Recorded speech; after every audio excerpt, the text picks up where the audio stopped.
بسم اللہ الرحمن الرحیم۔ آج 11 مئی 2016 کو لنگم پیٹ تلنگانہ اسٹیٹ میں ہوں، بغرض تقریر حاضر آیا۔ میرے پاس آج مولانا ابو الحسن قادری رضوی کے ساتھ کچھ جامعہ نظامیہ کے چاہنے والے ماننے والے وہاں کے فارغین آئے، جس میں کاظم پاشا صاحب کے بھتیجے سید ممشاد قادری صاحب اور ایک مولانا ساجد نظامی، یہ دونوں حضرات آئے۔ اس وقت کمرے میں حضرت مفتی جاوید اختر صاحب بودھن والے، حضرت مولانا اکمل صاحب اور کچھ عوام حضرات یہاں موجود تھی۔ ان سب کے موجودگی میں یہ ہوا کہ بھئی آپ کا جامعہ نظامیہ پر کیا آبجیکشن ہے۔ میں نے ان حضرات کے سامنے دو ٹوک لفظوں میں کہا کہ 2 مارچ 2016 سے قبل میں نے کبھی جامعہ نظامیہ کے حوالے سے کوئی بات نہیں کہی، کیونکہ میں اس ادارے کو جانتا نہیں تھا۔ جب گنگاوتی کے سرزمین پر جامعہ نظامیہ کے فضلاء نے دیابنا کے ساتھ میرے ساتھ زیادتی کی تو پولیس اسٹیشن وغیرہ میں مجھ سے پرزور مطالبہ کیا کہ آپ دیوبندیوں سے معافی مانگیں، تب جامعہ نظامیہ کا حقیقی چہرہ میرے سامنے کھلا، اور میں نے اس کے بعد جامعہ نظامیہ سے چھپی ہوئی چند کتابیں جس میں رسول اکرم صلی اللہ تبارک و تعالی علیہ وسلم کی شان اقدسہ میں غلط کلمے لکھے ہوئے تھے دیکھے، اور اس کے علاوہ کچھ وہاں کے علماء کی دیابنا کے ساتھ اٹھک بیٹھک اور ابن تیمیہ جیسے خبیث اعظم کو رحمت اللہ علیہ کہا صادق محی الدین سابق مفتی جامعہ نظامیہ نے، تو میں نے جامعہ نظامیہ کا رد کیا۔ ایک صاحب نے مجھ سے پوچھا کہ آپ کو پتا ہے جامعہ نظامیہ کس کے اشارے پہ بنا؟ تو میں نے ان سے پوچھا بھئی کس کے اشارے پہ بنا؟ کسی کے اشارے پہ بنا ہوگا، کیا فرق پڑتا ہے، جو غلط کرے گا اس کا رد ہوگا۔ تو مجھے پتا چلا کہ وہ مولانا انوار اللہ فاروقی صاحب نے بنایا اور رسول اللہ صلی اللہ علیہ وسلم کے اشارے پر بنایا۔ مولانا انوار اللہ فاروقی کے بارے میں میری زیادہ کوئی تحقیق نہیں ہے، البتہ ایک صاحب نے ابھی دکھایا کہ اعلیٰ حضرت امام احمد رضا خان رحمۃ اللہ علیہ نے ان کو وسیع القاب اور آداب سے یاد کیا، تو لہٰذا ہمارا ان سے کوئی بیر نہیں ہے۔ البتہ آخر میں ان لوگوں نے کہا کہ آپ نے تمام جامعہ نظامیہ والوں کو بانی جامعہ نظامیہ کو جو سخت و سست کہا، اس سلسلے میں کوئی وضاحتی بیان دیں۔ تو میں نے 1 منٹ کا آڈیو مولانا ساجد کے موبائل میں ٹیپ کیا، جس میں نے یہی کہا کہ جامعہ نظامیہ کے وہ فارغین جو مذہب اہل سنت و جماعت پر قائم ہیں اور بد مذہبوں سے دور رہتے ہیں، وہ ہمارے اپنے ہیں، اور جو وہابیہ دیابنا خذلہم اللہ کے ساتھ اٹھتے بیٹھتے ہیں، دوستی رکھتے ہیں، تو ان سے ہمارا کوئی لینا دینا نہیں ہے۔ ان کا رد میں آج بھی کرتا ہوں اور آخری سانس تک کروں گا۔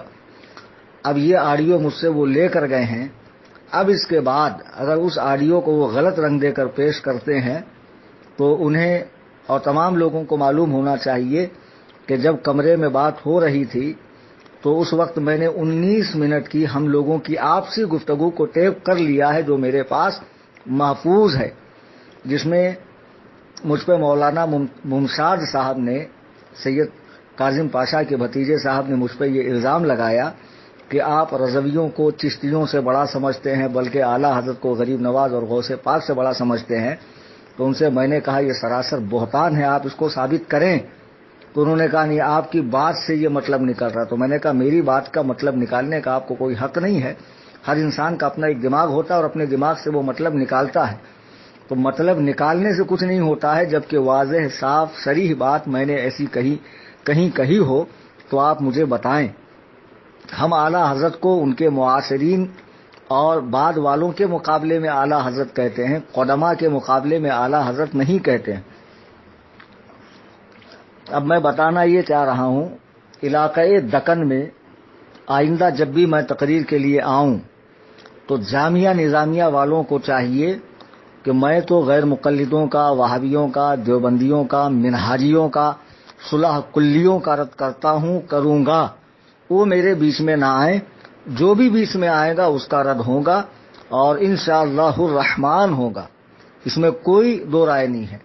اگر وہ اپنے آپ کو سنی کہتے ہوں تو آخر انہیں رد وہابیہ سے چڑ کیا ہے؟ جو رد وہابیہ سے چڑے، بد مذہبوں کے رد سے چڑے، منہاجی خبیثوں کے رد سے چڑے، پھر وہ نظامی ہو یا نام نہاد رضوی ہو یا کوئی ہو، اس کا رد ہوگا۔ ہم اہل سنت و جماعت مسلک اعلی حضرت پر قائم ہیں۔ بریلی شریف ہمارا مرکز ہے۔ یہ کوئی ضروری نہیں ہے کہ بریلی سے بیعت ہو تبھی بریلی کی حمایت کرے۔ ہر سنی صحیح العقیدہ کسی سلسلے سے مرید ہو، کسی مدرسے کا فارغ ہو، چونکہ مسلک اعلی حضرت اس وقت اہل سنت و جماعت کی پہچان ہے، تو اسے چاہیے کہ وہ مسلک اعلی حضرت پر قائم رہے۔ لہٰذا میں مسلک اعلی حضرت پر قائم ہوں، اور جو مسلک اعلی حضرت کی تعلیمات ہے اس کو عام کرنا یہ میرا فرض ہے، میں اسے عام کرتا رہوں گا۔ اور اچھے سے یاد رکھیں اخیر میں کہ میں نے کسی بھی سنی کی سنیت سے انکار نہیں کیا۔ آپ سنی ہیں تو کسی کا انکار کرنا آپ کو نقصان نہیں پہنچائے گا۔ آپ سنی بنے رہیں نہ ہوں تو اللہ اور رسول کے دفتر میں آپ سنی نہیں لکھے جائیں گے۔ آپ سنی ہیں آپ کے بھلے کے لیے۔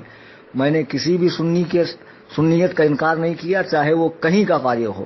اور ایک مزے کی بات دوران گفتگو صادق صاحب نے خود اس بات کا اقرار کیا، ساجد صاحب نے، کہ جامعہ نظامیہ سے کافر بھی پڑھ کے نکلے ہیں، مہدوی بھی پڑھ کے نکلے ہیں، قادیانی وہابی دیوبندی بھی پڑھ کے نکلے ہیں، اور وہ تو ایک یونیورسٹی ہے اور اس کا ہمیشہ سے مسلک اعتدال کا رہا ہے اور اس میں کبھی سختی نہیں پائی گئی ہے۔